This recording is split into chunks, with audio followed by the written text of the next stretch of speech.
तर आणखी एक ठाकरे चोरण्याचा भाजप प्रयत्न करते असं उद्धव ठाकरेंनी म्हटलं। महाराष्ट्रामध्ये ठाकरेंच्या नावावरच मतदान होतं असा टोला उद्धव ठाकरे यांनी लगावला आहे। महाराष्ट्रामध्ये मोदींच्या नावावर मतं नाहीत हे भाजपला कळलं असं ठाकरे म्हणाले। राज ठाकरे आणि शहांच्या भेटीवर उद्धव ठाकरेंनी ही टीका केली आहे।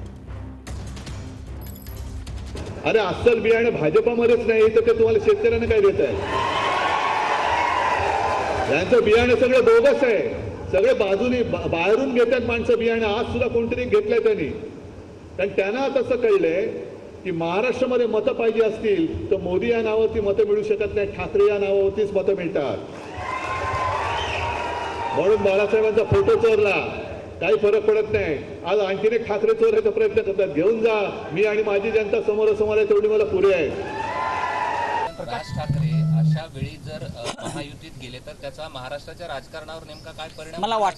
मला वाटत नाही काही परिणाम होईल। प्रकाश, महाराष्ट्रावर चाल करून येणाऱ्या अनेक शाह्यांचा या जनतेनं समाचार घेतलेला आहे आणि कोणी अशा प्रकारच्या महाराष्ट्रावर घाव घालणाऱ्या शक्तींना कोणी मदत करू इच्छित असेल तर या राज्याची जनता ते सहन करणार नाही। शिवसेनेच्या मतामध्ये विभागणी करून फूट पाडून काही पदरात पाडून घेता येईल का? अशा प्रकारची कारस्थानं दिल्ली गेल्या काही काळापासून करते आहे। महायुतीचा परिवार वाढतोय, ये तो मोदी का परिवार है आणि म्हणून मोदी परिवार जर वाढत असेल तर याचा आम्हाला आनंद आहे आणि स्वाभाविकता इंडिया अलायन्स मधली लोक त्यांच्या त्या ठिकाणी अलायन्स मधनं पळून जात आहेत। त्या अशा सगळ्या घटना आपल्याला दिसताना एनडीए मजबूत होत आहे, मोदीचा परिवार मोठा होतोय आणि मुंबईतल्या आणि राज्यातल्या निवडणुकांना या इंडिया अलायन्सला पराभूत करण्याची महाशक्ती महायुतीत परिवर्तित होत असेल तर याचा आम्हाला आनंद आहे। असं आहे, सन्माननीय राजसाहेब ठाकरे जो निर्णय घेतील आम्हाला संपूर्ण विश्वास आहे की तो महाराष्ट्राच्या हिताचा असेल।